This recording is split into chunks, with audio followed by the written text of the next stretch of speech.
günler değerli izleyiciler. Yeni bir Vizyondakiler programıyla daha karşınızdayız. Bu hafta evinizde izleyebileceğiniz bilim kurgu temalı filmler seçtik. Dilerseniz öncesinde kısaca bir göz atalım. We're almost there, Q. We're almost there. But it feels familiar. You look into the face of a stranger. Stay away from people. Stay away from all people. Only others like you are safe.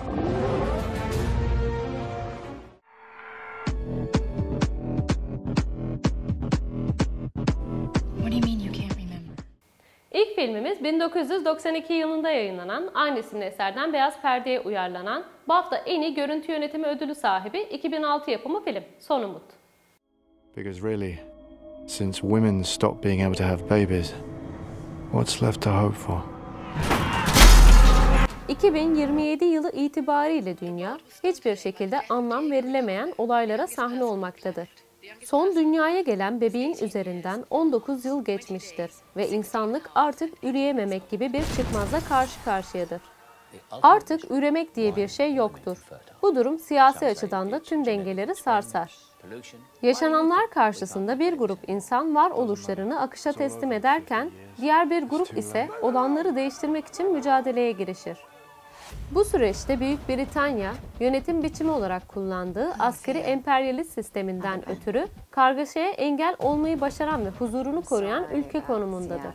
Yine de ülkeye girmek isteyen çok sayıda mülteci vardır.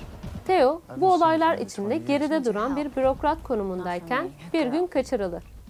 Sevgilisi Julien de işin içindedir ve mültecilerin haklarını korur. Theo'dan istenilen tek şey bürokratik destektir. 2006 yılında vizyona giren film, bu hafta en iyi görüntü yönetimi ödülünün sahibi olmuştur. We have to meet the boat. What is this boat? The Human Project have sent a boat. 2006 yılında Tony Scott tarafından yönetilen ABD yapımı polisiye bilim kurgu türündeki film Deja Vu. Known as Deja Vu.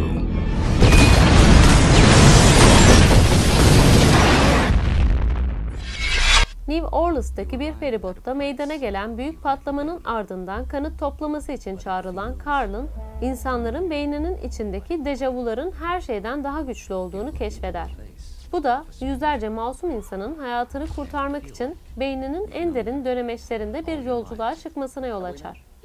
Carl'ın yaptığı soruşturma derinleştikçe sadece zaman ve uzay kavramları boyunca gelişen bir araştırmaya dönüşmekle kalmaz. Soruşturma esnasında Carl'ın feribot patlaması kurbanları arasındaki bir kadınla duygusal bağlantısının olduğunu keşfetmesiyle tersine işleyen bir aşk hikayesi de ortaya çıkar. Üstelik yüzlerce insanın geleceğini mahvedebilecek bu büyük felaketi durduracak anahtar bu kadının geçmişinde bulunmaktadır. Sözcüklerin yeterli olmadığı, tam güven gerektiren çok kısa bir zaman dilimi içerisinde Carl'ın her şeyi değiştirmek için tek bir şansı vardır. Space back onto itself. Remember that blackout we had a few years back? Half the Northeast, you're saying you guys 50 million homes? My bad. Sıradaki filmimiz Steven Spielberg'ün yönetmen koltuğunda oturduğu 2001 yapımı macera bilim kurgu türündeki film Yapay Zeka. At a time when man has become dependent on robots. 22. yüzyılın sonlarında dünyadaki küresel ısınma yüzünden kıyı şeritleri sular altında kalırken Amsterdam, Venedik ve New York gibi kıyı şehirlerini de yok etmiş ve insan nüfusunu büyük ölçüde azaltmıştır. Mecha adındaki yeni bir robot sınıfı bulunmaktadır. Düşünceleri ve duyguları taklit edebilen, gelişmiş insan görünümündedirler. Bir mucit, kendi varlığından haberdar olan yeni bir tür bilgisayar geliştirir. Bu icadın temel amacı, kendini insan yerine koyarak insanlığın ortak sorunlarına çözüm bulmasıdır. Bu tür yapay zeka çeşitli robotlara monte edilir. Bunlardan biri bir çocuk formundadır ve öz bilinç sahibi bu robotun ismi David'tir. 11 yaşında, kendi halinde bir çocuk olan David'in diğerlerinden farklı olmasının bir nedeni vardır. Ancak tıpkı bir insan gibi davrandığı ve kendi de insan olduğuna inandığı için aslında yapay zekaya sahip bir robot olduğu kolayca anlaşılmamaktadır. David, çocuğu olmayan ailelere canlı ve ciddi bir oyuncak olarak verilen bir araçtan başka bir şey değildir.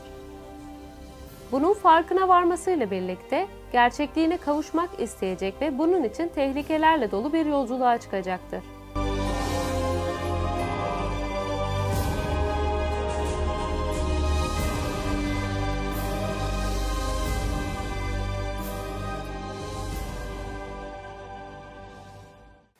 Son filmimizin yönetmen koltuğunda Joseph Rusnak oturuyor. 1999 yapımı, fantastik bilim kurgu türündeki film, 13. Kat.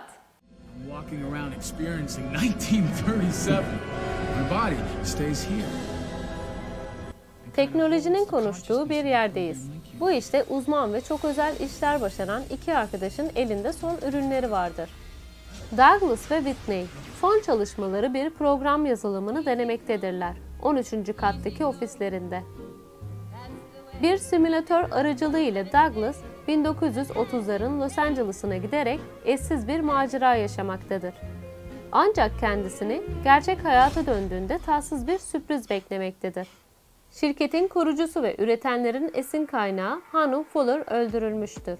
Dahası belleğinde boşluklar oluşan Douglas da esas şüphelidir.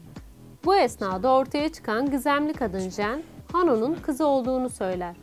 Bir süre sonra sanal ortam süreçleri, tuhaf olaylar ve gündelik yaşam arasında bağ bulanıklaşmaya başladığında Douglas'ın en korkunç kabusunda bile görmek istemeyeceği bir şey gerçek olmaya başlayacaktır.